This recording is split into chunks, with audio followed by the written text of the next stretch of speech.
Salut les amis de la nature. Avec Julie, je suis à Manchester pour l'IPES 12, le plénière de l'IPES. Et je vais parler un peu avec Julie sur ce que c'est un peu l'IPES, mais surtout sur le rapport qui a été négocié sur cette plénière. Allez, à tout de suite.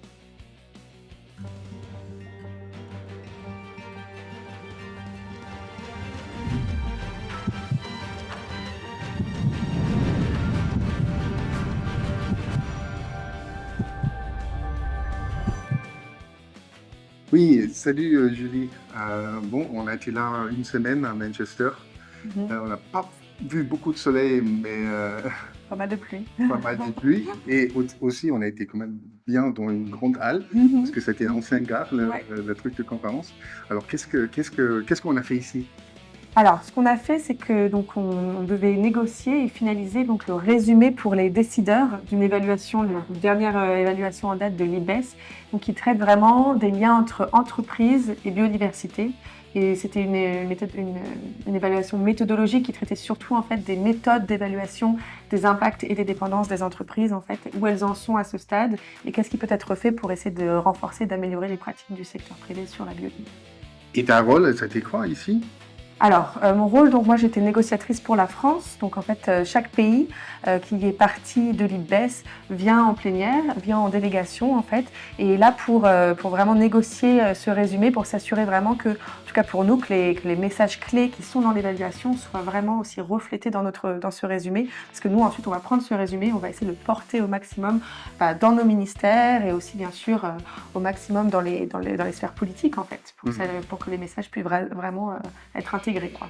Et ces messages, c'est quoi les messages clés Mhm. que toi tu retires de cet Mhm. rapport?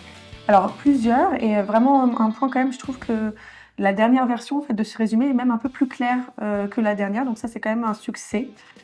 Donc les messages, donc bon, le premier message clé, c'est les entreprises ont une responsabilité d'agir sur leurs impacts et leurs dépendances sur la biodiversité, c'est clair. Ensuite, il y a vraiment un message, en effet, donc il y a des méthodes d'évaluation des impacts et des dépendances des entreprises sur la biodiversité qui existent. Il y a des lacunes, certes, en termes de données, en termes aussi donc d'aspect méthodologique, mais vraiment le point quand même à noter, c'est que l'existant est déjà vraiment pertinent pour les entreprises pour orienter leurs actions. Donc elles peuvent vraiment déjà se reposer sur l'existant pour essayer d'améliorer leurs pratiques. Donc ça, c'est déjà un point quand même assez important pour nous. Un deuxième point, c'est vraiment aussi sur comment en fait essayer d'aligner davantage en fait, et même d'aligner tout court, ce qui est bénéfique pour les entreprises et ce qui est bénéfique pour la biodiversité. Et donc là, cette évaluation et ce résumé, ils mettent vraiment en lumière les possibilités d'action de plusieurs acteurs. Qu'est-ce que peuvent faire les gouvernements? Qu'est-ce que peuvent faire les entreprises, les institutions financières, tous les autres acteurs financiers pour essayer vraiment en fait de créer cet environnement favorable, c'est comme ça qu'on l'appelle, pour aligner vraiment ce qui est bénéfique économiquement et ce qui est bénéfique pour la biodiversité. Donc on a une liste d'actions assez concrètes.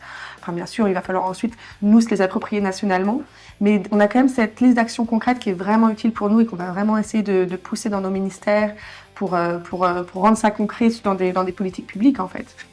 Et donc c'est par exemple comment travailler sur les politiques commerciales, comment travailler sur l'accessibilité de données, donc il y a pas mal de choses en fait qui sont très concrètes quand on creuse vraiment dans ce résumé et surtout dans l'évaluation.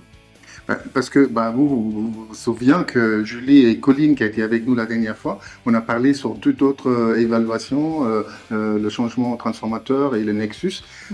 Cet rapport-là, ou cette évaluation-là, c'est la continuation.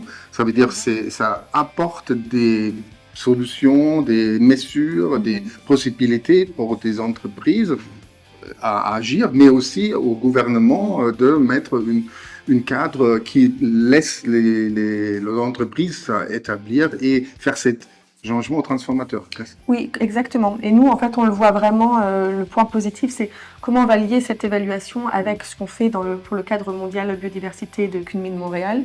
Il y a vraiment cet appel à avoir une approche pan-sociétale, à s'assurer que tous les acteurs contribuent vraiment à ce cadre, mais plus généralement à la protection de la biodiversité. Et donc là, vraiment, on a vraiment On a vraiment des pistes solides là-dessus, donc ça c'est positif. Et encore une fois, certains messages peuvent paraître très d'ores et déjà actés, mais en fait le fait que ce soit Libes qui le dise, ça va vraiment pouvoir avoir un retentissement plus fort parce qu'on va vraiment pouvoir l'utiliser. C'est vraiment, voilà, c'est acté et c'est quelque chose qui va vraiment nous servir, je pense, pour vraiment renforcer vraiment le lien et nous, nos travaux sur les questions économiques, les questions politiques économiques, intégrer davantage les considérations biodiversité dans celles-ci, les questions financières qui sont vraiment au cœur de toutes nos négociations aussi biodiversité ailleurs. Donc ça, pour ça, c'est vraiment positif. Alors, ce que Julie dit un peu dans ces mots-là, c'est aussi que là, on a été plein de membres, États membres de l'IBES qui ont été ici, qui sont négociés, qui sont allés ligne par ligne, des fois paragraphe par paragraphe, pour aller un peu plus vite, sur tous ces textes. C'est pour ça, ça donne du poids, parce que le texte, à la fin, a été regardé, évalué, aussi réfléchi sur des traductions dans des autres langues des Nations Unies. Et ça, évidemment, ça donne du poids. Mais on compte aussi un peu sur vous de retransmettre toute cette information, cet rapport aussi à tous vos entourages pour regarder que cette évaluation fait vraiment son chemin et que tout le travail qui a été mis dedans, et c'était quand même 3 ans, sont mis en œuvre et sont appliqués dans notre société globale. Pas que en France, hein, partout. Oui, et puis aussi, juste peut-être aussi pour dire que moi je trouve que les discussions étaient vraiment constructives durant cette plénière et ce qui était assez intéressant, c'était, et toujours dans l'IBES, mais particulièrement dans celle-ci, c'est qu'il y a eu beaucoup d'échanges entre donc, les délégués politiques donc, de pays avec les auteurs sur des questions de clarification, avec des concepts très économiques parfois. Donc je pense qu'en tout cas, il y a eu vraiment un effort de mobilisation des délégations pour vraiment rester constructif sur ce sujet et voilà, arriver sur un texte qui fait consensus et qu'on va pouvoir ensuite s'approprier nationalement. Oui, mais super Julie pour cet aperçu de cette plénière. La prochaine est vers fin 2027. Oui. On ne sait pas encore où. Et ils sont aussi décidés de ne pas avoir une nouvelle évaluation qui va commencer là. C'est aussi un peu lié parce que le budget un peu plus contrainte donné, ça a été la première plénière sont les États-Unis, qui sont normalement donnés toujours une certaine budget qui manque maintenant. Bon, on va voir où on va aller, mais on va continuer quand même le travail ensemble avec tous les collègues scientifiques et on espère que ce dialogue entre science et politique va avoir ses fruits. Et continuer. Ouais, carrément. Allez, j'espère que ça vous avait intéressé et à bientôt. Allez, ciao, ciao. Ciao.